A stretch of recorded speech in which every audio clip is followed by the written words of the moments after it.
നന്ദമുരി ബാലകൃഷ്ണ എന്ന പേര് അത്ര ഫെമിലിയർ ആയില്ലെങ്കിലും ബാലയ്യ എന്ന വിളിപ്പേരും ജയ് ബാലയ്യ ജയ് ജയ് ബാലയ്യ എന്ന പാട്ടും മലയാളികൾക്ക് പരിചിതമാണ്. അതിസാഹസികമായ രംഗങ്ങളെ സ്ക്രീനിൽ നിഷ്പ്രയാസം പ്രതിഫലിപ്പിച്ച് ട്രോൾ മെറ്റീരിയലായി എളുപ്പം ശ്രദ്ധ നേടിയ തെലുഗു സൂപ്പർ സ്റ്റാർ. പക്ഷേ തട്ടകമൊന്ന് മോഡിഫൈ ചെയ്തെടുത്ത് പുതിയ കാലത്തിന് മാറിയ താരത്തെ സമ്മാനിക്കുകയാണ് ബാലയ്യ. 2019 ഫെബ്രുവരി 8-നാണ് മമ്മൂട്ടി നായകനായ തെലുങ്ക് ചിത്രം യാത്ര റിലീസിനെത്തുന്നത്. തെലുങ്ക് രാഷ്ട്രീയത്തിലെ അതികായൻ സാക്ഷാൽ യദുഗുരി സന്നിധി രാജശേഖര റെഡ്ഡി അഥവാ YSR റെഡ്ഡിയായാണ് മമ്മൂട്ടി എത്തിയത്. ചിത്രം ബോക്സ് ഓഫീസിലേതിനേക്കാൾ തിളക്കം കൊട്ടകയ്ക്ക് പുറത്തു നേടി. ദിവസങ്ങൾക്കുള്ളിൽ ഒരു ചിത്രം കൂടെ പുറത്തു വന്നു, NTR മഹാനായകുഡു. മമ്മൂട്ടി YSR റെഡ്ഡി അവതരിപ്പിച്ചപ്പോൾ തെലുങ്ക് സൂപ്പർ താരം ബാലയ്യ അവതരിപ്പിച്ചത് സ്വന്തം അച്ഛനെ തന്നെയായിരുന്നു. തെലുങ്ക് ദേശം പാർട്ടിയുടെ സ്ഥാപക നേതാവ് നന്ദമുരി താരക രാമറാവു അഥവാ NT രാമറാവു എന്ന NTRനെ.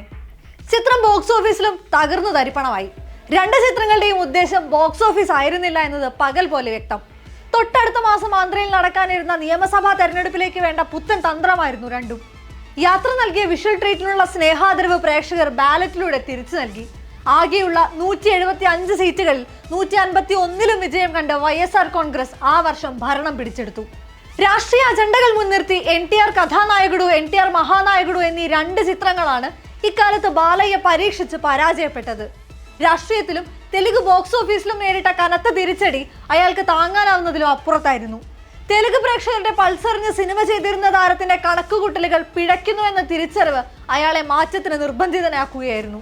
കോവിഡ് കാലത്ത് സമൂഹ മാധ്യമങ്ങളിൽ ബാലയ്യ ഒരു ട്രോൾ മെറ്റീരിയലായി. ഇന്ത്യക്കകത്തും പുറത്തുമുള്ള പ്രേക്ഷകർ അയാളുടെ സിനിമകളെയും അഭിനയത്തെയും ദാക്ഷിണ്യമില്ലാതെ വലിച്ചു കയറി.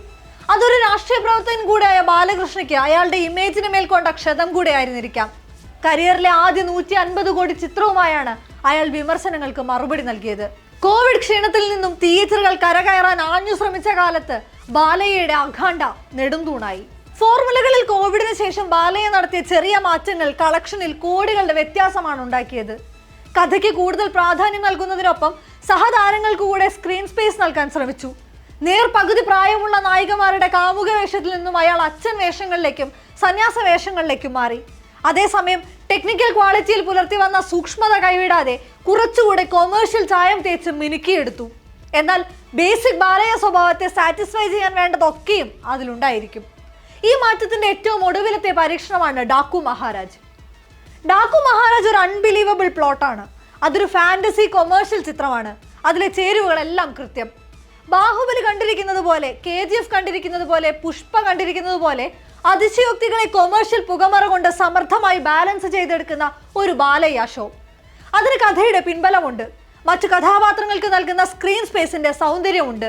ടെക്നിക്കലി സാധ്യമായ എല്ലാ പരീക്ഷണങ്ങൾക്കും വിധേയമായ ചിത്രം അതിന് ലഭിക്കുന്ന ലാർജർ ക്യാൻവാസിനെ പരമാവധി ഉപയോഗപ്പെടുത്തുന്നുമുണ്ട്.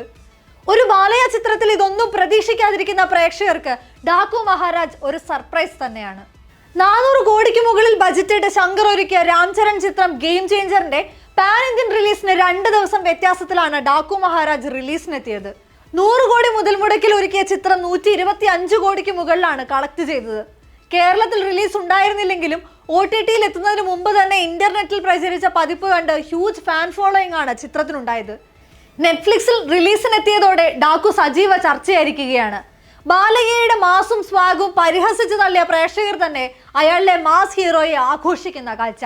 ഈ മാറ്റങ്ങളും ഹീറോയിക് മടങ്ങിവരവും ആഘോഷിക്കുമ്പോൾ തന്നെ ബാലയ്യയുടെ മറ്റൊരു ഭാവം കൂടെ ഓർക്കേണ്ടതുണ്ട്. ബാലയ്യ ഒരു സൂപ്പർ സ്റ്റാർ മാത്രമല്ല, തെലുങ്ക് ദേശം പാർട്ടിയുടെ ഹിന്ദുപുരം കോൺസ്റ്റിറ്റ്യുവൻസി MLA-യും ആന്ധ്ര മുഖ്യമന്ത്രി ചന്ദ്രബാബു നായിഡുവിന്റെ ഭാര്യ സഹോദരനുമായ ബാലയ്യ സിനിമയ്ക്കപ്പുറം വിവാദങ്ങൾ കൊണ്ടും വാർത്തകളിൽ സജീവമാണ്. പൊതുവേദിയിൽ സ്ത്രീത്വത്തെ അപമാനിച്ചതിനും വധശ്രമത്തിനും ബാലയ്യയുടെ പേരിൽ കേസ് രജിസ്റ്റർ ചെയ്യപ്പെട്ടിട്ടുണ്ടെങ്കിലും ഇന്നുവരെയും അതിലൊന്നും യാതൊരു നടപടിയോ വിചാരണയോ ഉണ്ടായിട്ടില്ല എന്നതും ശ്രദ്ധേയം.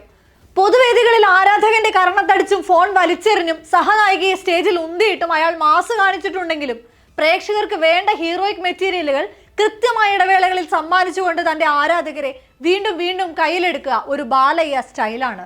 ബോബി കോളി രജനീകാന്തിന് വേണ്ടി തയ്യാറാക്കിയ സ്ക്രിപ്റ്റാണ് പിന്നീട് ബാലയ്യയിലേക്ക് എത്തിച്ചേർന്നത്.